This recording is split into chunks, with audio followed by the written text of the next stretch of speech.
Hello दोस्तों, नमस्ते, प्रणाम। मेरे यूट्यूब चैनल पर आप सभी का स्वागत है। उम्मीद करते हुए आप लोग बहुत ही अच्छे होंगे।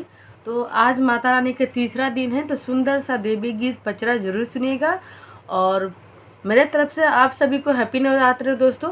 तो अगर आप मेरे चैनल पर नए हैं तो प्लीज़ मेरे चैनल को सब्सक्राइब कर लीजिए, वीडियो को लाइक कीजिए और वीडियो फुच वॉच दीजिएगा।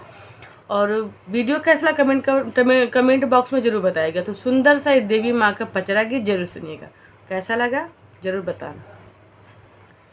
निदिया से मातल मैया खोली दी तू अखिया, खोली दी तू अखिया हो। करेले बजनिया पुकारन हो माँ, हो मेरी माँ। करेले बजनिया पुकारन हो माँ। बजनी तिरिया रोवे पीटी पीटी छतिया हो, पीटी पीटी छतिया हो।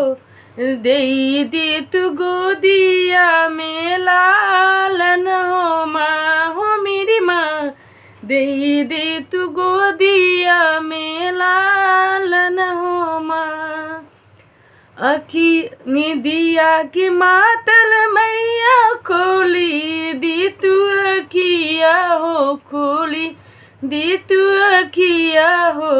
निर्धन करेला तुहर पुकारन हो माँ, हो मेरी माँ। निर्धन करेला तुहर पुकारन हो माँ। निर्धन तिरियवा माई हाथ जोड़ी मांगेले, हाथी जोड़ी मांगेले।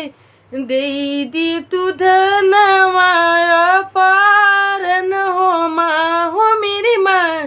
दे दी तू धनवा पारन हो माँ।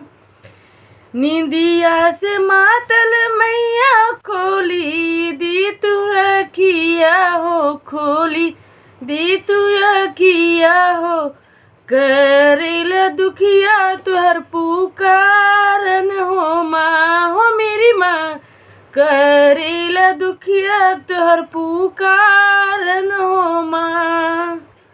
दुखिया तिरियवा मैया हाथ गोड़ जोड़े ले, हाथ वाप जोड़े ले। हरिला तू दुखवा हमारन हो माँ, हो मेरी माँ। हरिली तू दुख दर्द हमारन हो माँ। निदिया के मातल मैया खोली दी तू अखिया हो, खोली दी तू अखिया हो। करी तू आज तोस गोहारन हो माँ, हो मेरी माँ। सुनी ले तू अर्ज हमारन हो माँ। तो दोस्तों, ये सुंदर सा देवी गीत जरूर सुनिएगा और कैसा लगा कमेंट बॉक्स में जरूर बताइएगा। और मिलते हैं अगली वीडियो में। जय माता रानी।